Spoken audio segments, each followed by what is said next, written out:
자, 여러분 이제 여름이 이제 시작되었어요. 이제 덥기도 하고요. 또 우리 이제 여름 단기 선교회가 또 우리 준비되어 있습니다. 우리 전쟁터로 나가는 영적 어떤 최전방에 나가는 우리 또 선교 단기 선교팀 하나님 앞에 기도를 열심히 하고요. 또 사역의 현장 가운데 오고 가는 모든 순간이 안전함으로 또 그곳에 가서 복음을 잘 전함으로 말미암아 열매를 맺는 그런 어떤 긴장의 순간들이 지금부터 이제 우리가 이제 단기 선교 끝날 때까지 이제 유지를 해야 됩니다. 그런 마음에 여러분 함께 또 우리 가는 분들 또 보내는 분들에게도 동일한 기도의 제목을 가지고 선교지를 위하여 함께 열심히 기도해 주시길 바라고요. 자, 우리가 이제 신앙이라고 하는 것은 어떻게 여러분 깊이 자라고 또 넓어질까요? 하나님을 아는 만큼 우리 신앙은 깊어지고요 자라나게 됩니다. 하나님을 안다. 그 의미는 뭐죠? 이게 지식적으로 내가 성경을 얼마나 잘 아는가 이게 아니라 하나님과 나가 친밀함 가운데 인격적으로 교제하는 거겠죠. 여러분이 잘 아는 연예인이 있다면 그 연예인에 대해서 키는 몇이고 어디 소속사고 고향이 어디고 어느 학교를 아는가 그 지식적으로는 알고는 있죠. 그렇다고 그 사람을 아는 게 아니잖아요. 그 사람과 함께 연락처도 주고받고 또 밥도 먹고 대화도 나누고 이 서로의 어떤 감정도 교류하고 이야기를 나누는 그걸 여러분 안다 그러잖아요.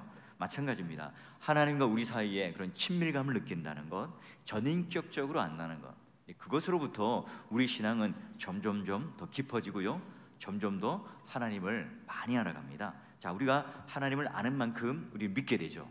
믿는 만큼 또 보게 되고요 보는 만큼 또 그 길로 걸어가게 되어 있습니다. 하나님의 인격을 아는 일에 힘쓰는 것, 하나님과 친밀감을 누리며 살아가는 것, 이건 우리 신앙의 가장 중요한 초점입니다. 우리가 아무리 열심을 내어도 우리가 아무리 힘을 내어서 무언가 하더라도요 하나님과의 관계가 되지 않으면 하나님과의 이 관계에서 초점을 잃어버리면요 그 열심을 내는 게 오히려 교회가 힘들어지게 하는 거예요. 나름대로 내 열심을 내지만 하나님이 원하시는 방법이 아니에요. 나름대로 내가 열심히 땀을 내지만 내 방법대로 하나님의 교회를 열심으로 내가 무언가를 하려고 할 때 하나님 뜻과 배치되는 거죠. 동시에 여러분 우리가 하나님을 아는 만큼 내 모습, 내가 누구인지를 드러나게 되죠. 와, 나는 너무나 연약한 한계를 가진 이 질그릇이구나, 이걸 깨달아요.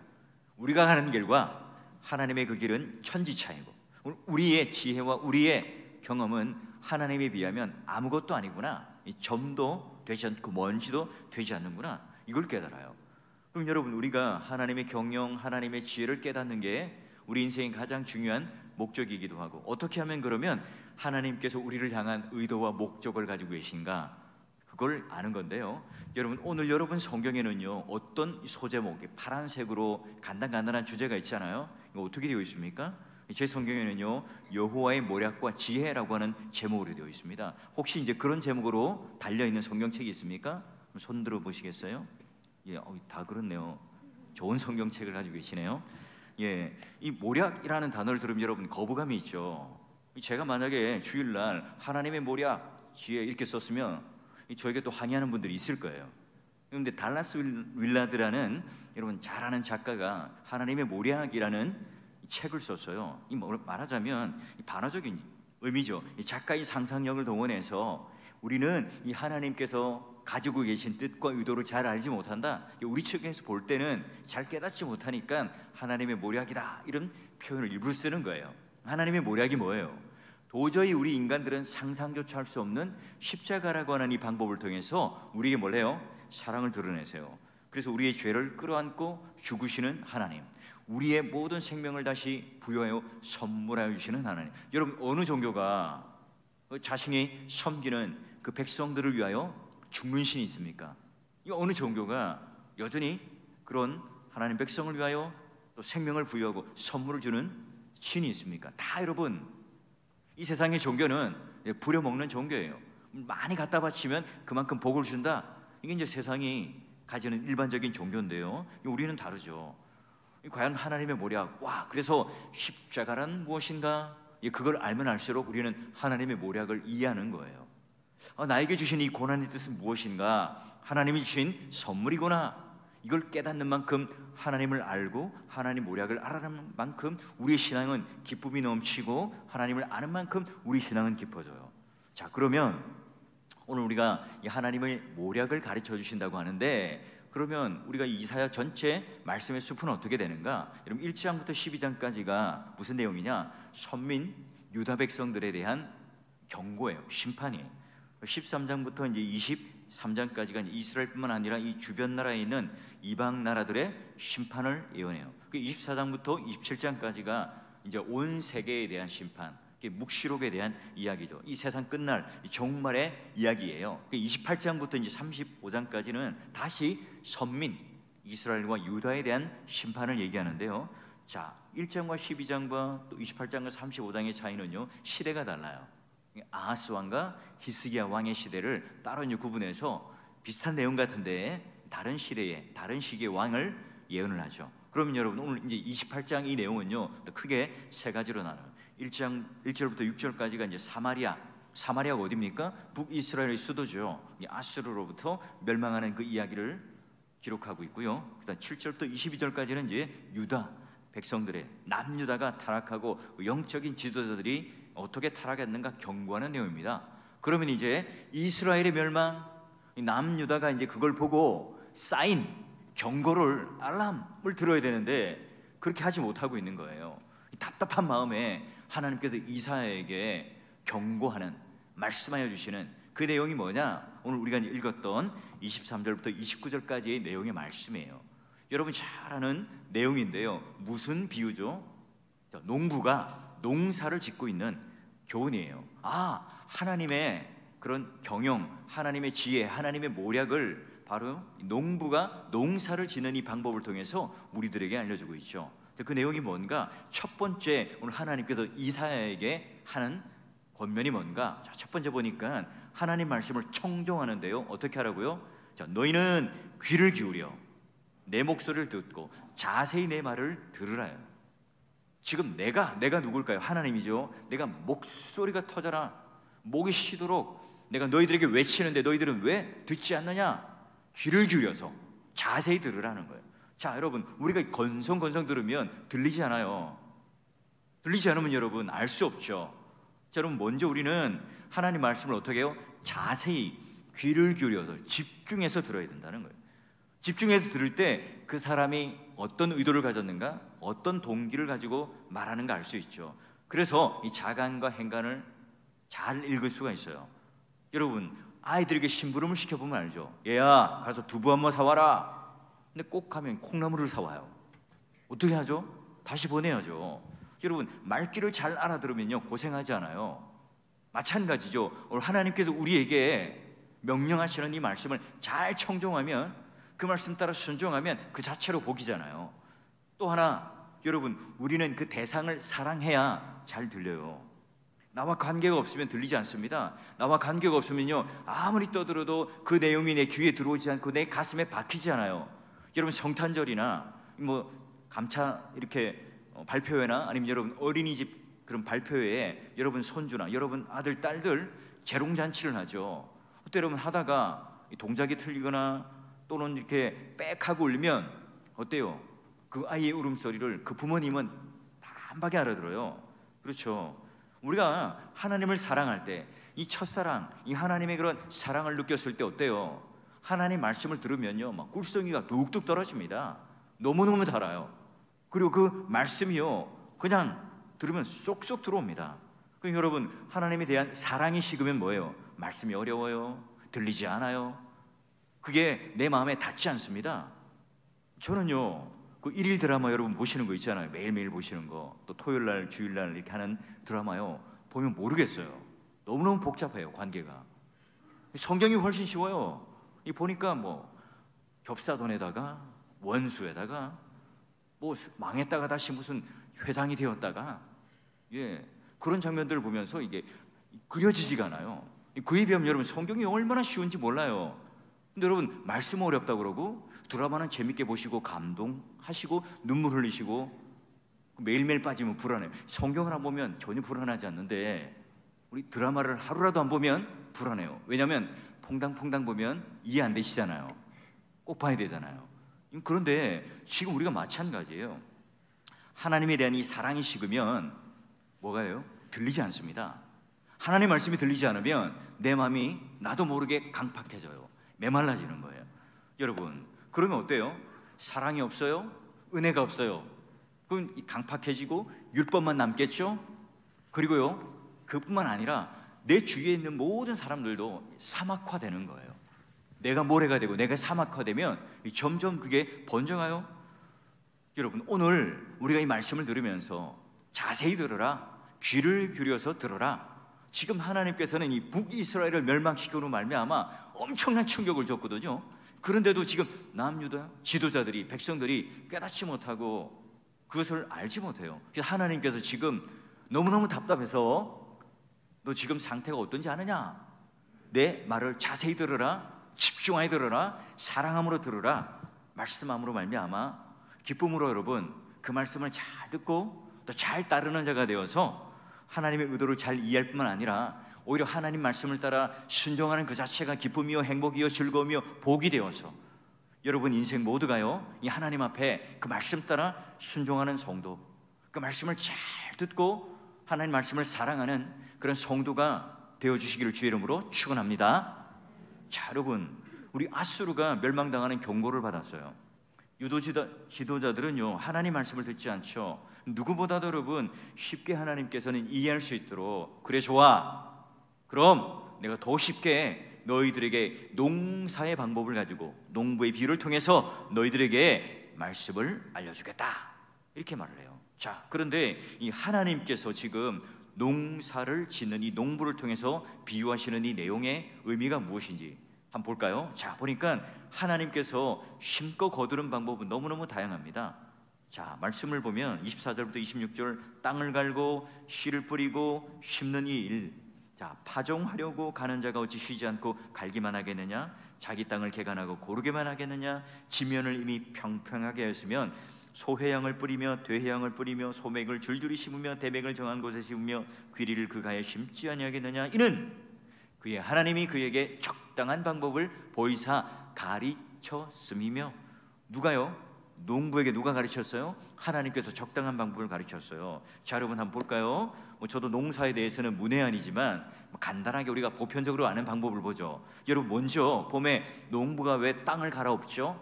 왜 쟁기나 또 트랙터나 이런 걸 가지고 땅을 갈아엎고 평평하게 부드럽게 만듭니까?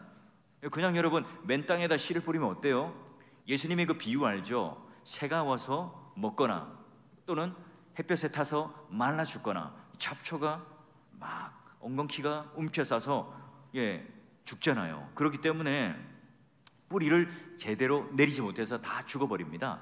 그러기 땅을 부들부들하게 만들어서 평평하게 만들어서 씨를 뿌리기 쉽게 만드는 거예요. 그럼 여러분 땅을 개간하고 나서 씨를 뿌리는데 여기 보니까 씨마다 다 달라요. 종자가 다르죠. 종류가 다릅니다. 각기 개성이 다 달라요. 그러니까 그 씨의 성격에 따라 각각 그 방법을 따라 다르게 뿌려야 됩니다. 여기 소회양, 되회양은 우리가 이제 낯설잖아요. 뭐 여기 보니까 미나리과의 그런 어떤 식물이라고 그래요. 이건요, 이 파종 시기에 딱 이렇게 지면에 부들부들해진 이 땅에 착착착착 뿌리면 돼요. 여러분 소맥, 대맥, 귀리는 뭐 비슷한 종류인데요. 바로 이제 밀의 종류예요. 근데 이제 껍질의 두께가 다른, 키, 색깔 정도도 달라요. 그래서 여러분 키가 작은 이 소맥은 이제 우리 이랑을 딱 파면 그 이랑에다가 심고 그걸 착착착 더 부으면 되고, 키가 큰 대맥은 이제 띄엄띄엄 이렇게 심어서 정한 곳에 심고요. 귀리는 우리 여러분 옥수수 잘 알죠? 밭에 그 가에다가 옥수수 크게 심잖아요. 그러면 뭐 우리 곡식도 보호하고 방풍림 역할을 하잖아요. 그런 방법, 토질, 그리고 이 종자, 이 씨의 종류에 따라, 특성에 따라 따로따로 뿌리는 방법도 달라요. 그러니까 어떤 것은 비탈에 심기도 하고, 어떤 것들은 다 모래, 물이 잘 빠지는 모래에 심기도 하고, 어떤 것은 진흙에 심기도 하고. 자, 뿌리는 것 또는 심는 것 또는 여러 이렇게 파서 묻어야 되는 것들 다 종류가 달라요. 여러분 이게 스스로 깨우친 건가요? 아니죠. 바로 하나님께서 그 농부에게 가르쳐 주었기 때문에 그걸 안다고 그래요. 여러분 그래요. 우리가 누군가 농사를 배우는 이 기회를 또한 기술을 배우잖아요. 우리 이제 교회도 보니까 은퇴하시고 농사를 짓는 분이 종종 있습니다. 그럼 옆에 가서 이제 미리 지었던 이 선배, 우리 농부에게 배우고 또 가르침을 받죠. 그래야만 알아요. 여러분 마찬가지입니다. 농부에게 그 농사를 짓는 법, 파종하고 뿌리고 심는 이것을 가르쳐 줬던 것처럼 하나님께서요 지혜를 주셨기 때문에 가능한 일이라고 그래요. 그리고 여러분, 우리가 전략적으로 잘 심어야 또 가을에 풍성한 수확을 얻잖아요. 제가 이제 농사를 했던 게 갑자기 떠올라요. 대학교 다닐 때 이제 선교단체에서 여름에 우리가 이제 벼를 심으러 갑니다. 여름에 벼를 심어요? 그렇더라고요. 담배 농사를 짓고 나면 담뱃대를 쫙 이렇게 나서로 베고 나면 거기다가 이렇게 벼를 심습니다. 이 담뱃대가 이제 좀 딱딱하니까 어때요? 거기다가 이렇게 기계로 못 하니까 일일이 이제 대학생들이 가서 심습니다. 근데 여러분 어떻습니까? 초보자들이 심으면 어때요? 이 모를 딱 심으면, 얕게 심으면 둥둥 뜨죠. 또 깊게 심으면 훅 들어가요. 이게 또 줄을 딱 대주는데 그것도 못 해가지고 삐뚤빼뚤합니다. 예, 하면 막 보면 과간입니다. 기술자들이 아니잖아요. 근데 우리 할머니들 보시면 막 그냥 대충 심는데요, 막 일자로 쫙 심습니다. 기술이요 장난이 아니에요. 근데 여러분, 우리가 이 학문에 깊지도 않아요. 세상의 물정도 잘 모르는 농부죠. 우리 할머님들요 평생 이제 농사만 했어요. 뭐 우리 이제 대학생들 뭐 많이 배우고 힘도 있고 의욕도 있잖아요.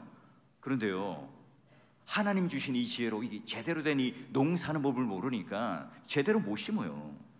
예, 그래요. 마찬가지입니다. 누군가에게 이 농사하는 법을 가르쳐 주었던 것처럼 지금 유다 지도자들에게 누가요? 하나님께서 지금 말씀으로 그들에게 지혜를 가르쳐 주고 있는데 그들이 들을 생각을 안 해요. 배울 생각을 안 하는 겁니다. 유다의 지도자라는 사람이, 영적인 지도자라는 사람들이 오만해요.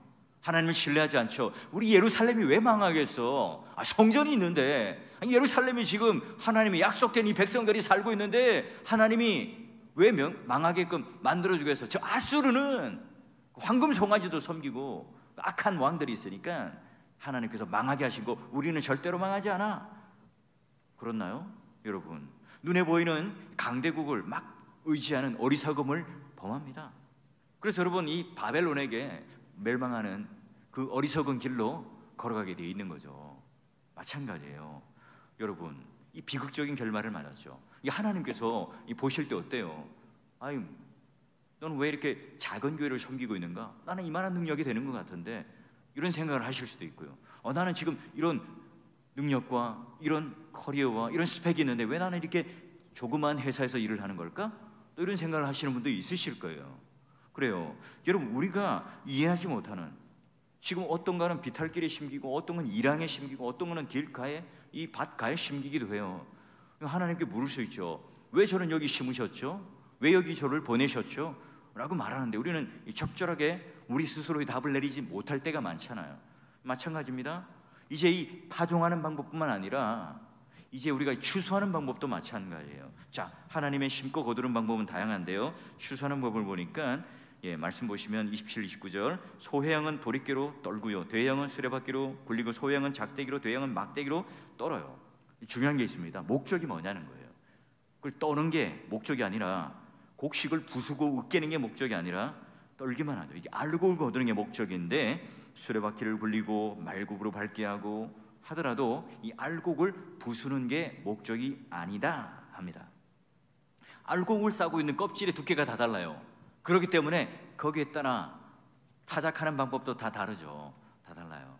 어떤 거는 툭툭 털면 돼요. 어떤 거는 도리깨질을 해야 되고, 어떤 거는 이 수레바퀴를 돌려서 이렇게 말발굽 사이에 밟게 하고, 또 어떤 거는 맷돌 큰 거를 해서 돌리기도 하죠. 중요한 게 뭐라고요? 타작하는 목적이 뭐라고요? 바로 이제 알곡을 거두기 위해서 껍질을 까는 작업입니다.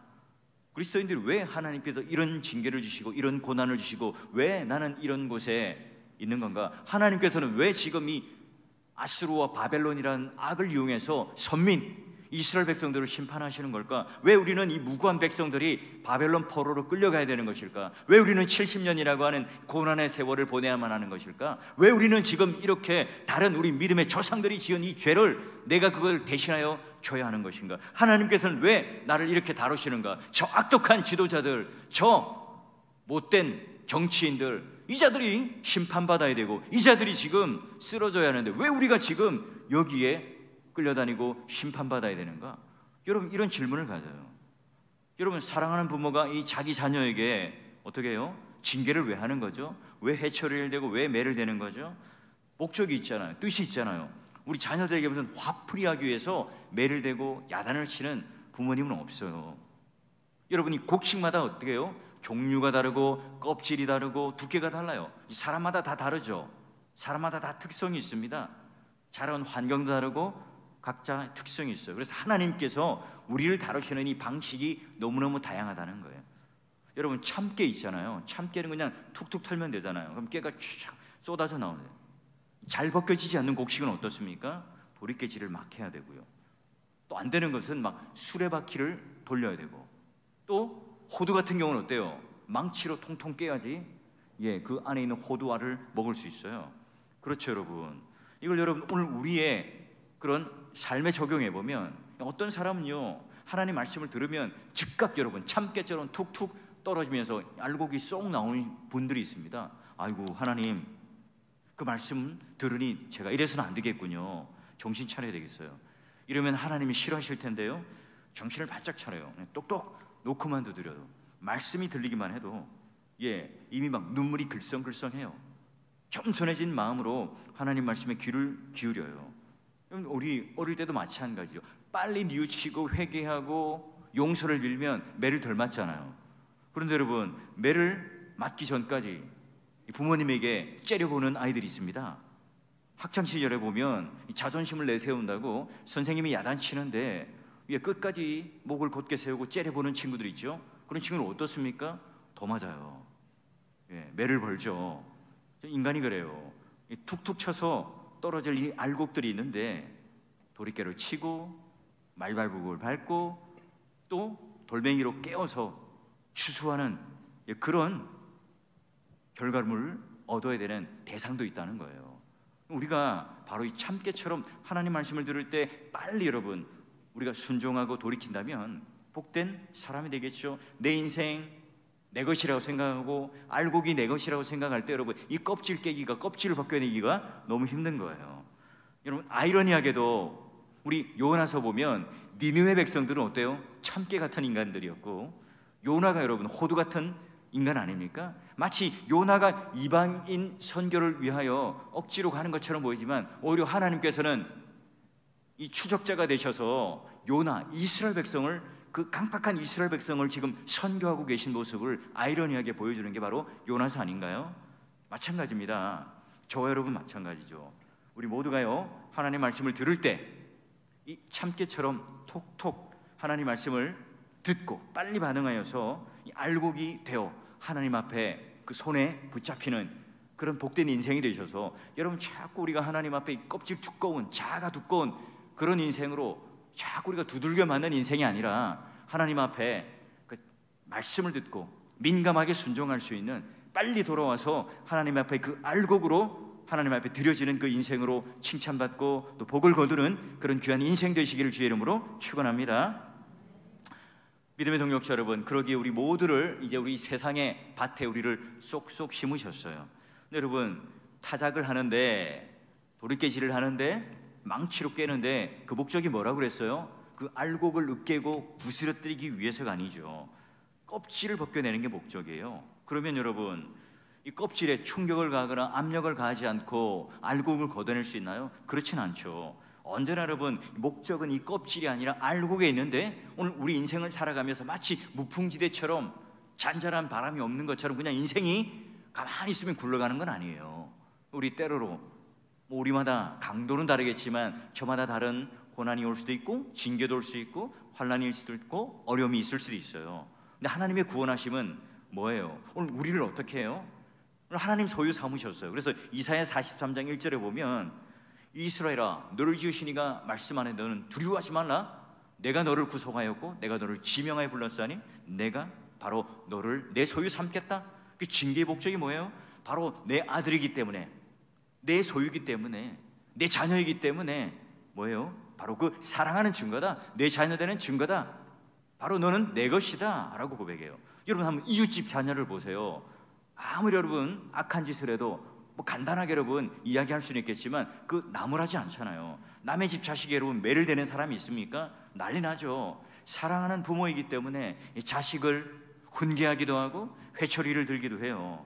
근데 여러분, 죽으라고 때리는 부모가 있습니까? 안 죽을 만큼, 깨달을 만큼 다루잖아요. 그래요. 오늘 하나님께서는 우리를 너무너무 잘 아시기 때문에 가장 적절한 방법으로 우리를 곳곳에 파종하고 심으세요.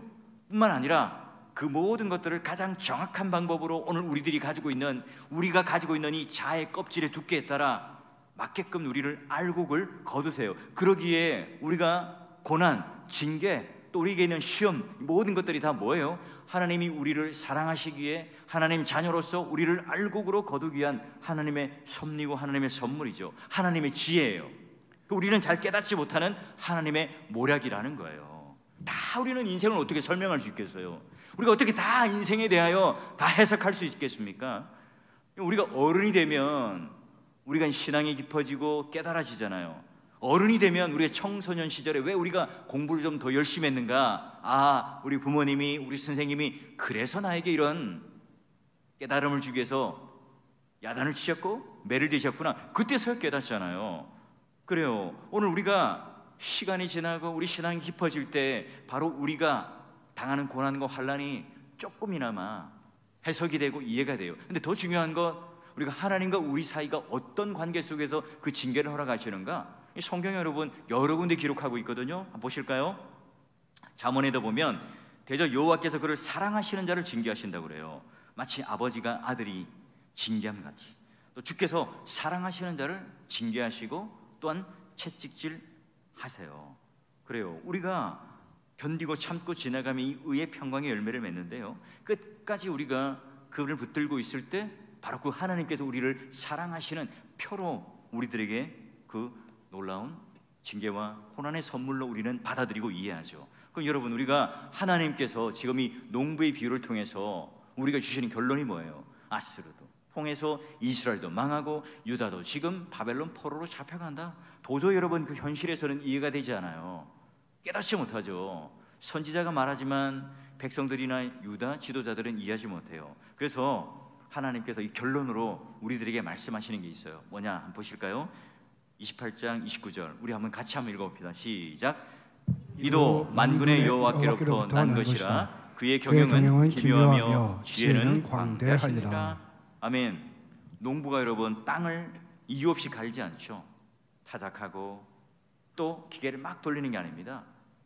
누구는 작대기로, 누구는 막대기로, 누구는 도리깨로, 누구는 말발굽으로 깨는데요, 무엇을 위해서요? 각자 여러분마다의 그 알곡을 얻기 위해서예요. 내가 너희를 이렇게 다룬다는 것은 너희가 내 백성이고 내 자녀고 너희는 내 것이기 때문에 그렇단다. 이게 바로 하나님의 경영 방법이고 하나님의 지혜란다. 이걸 지금 농부를 통하여, 농사 짓는 법을 통하여 지금 유다 백성들에게 알려주고 있어요. 우리가 선교하는 목적이 뭐예요? 전도하는 목적이 뭐라고요? 우리가 가지고 있는 돈, 힘, 능력, 이것들을 그 선교지에 가서 나눠주고 자랑하기 위해서인가요? 아니에요. 그 선교지를 가서 주님이 거두시고자 하는 그 알곡, 하나님께서 그 알곡을 거두시기 위한 그 일에 우리가 도구로 쓰임을 받죠. 철저하게 우리가 선교를 갈 때 우리 중심으로 여러분 그들에게 다가가는 것이 아니라 그들의 필요가 무엇인지를 알고 그분과 함께 친구가 되어주고 그분과 함께 또 동력자가 되어주는 것이 바로 선교의 중요한 목적이에요. 왜 저 사람들은 나와 다를까?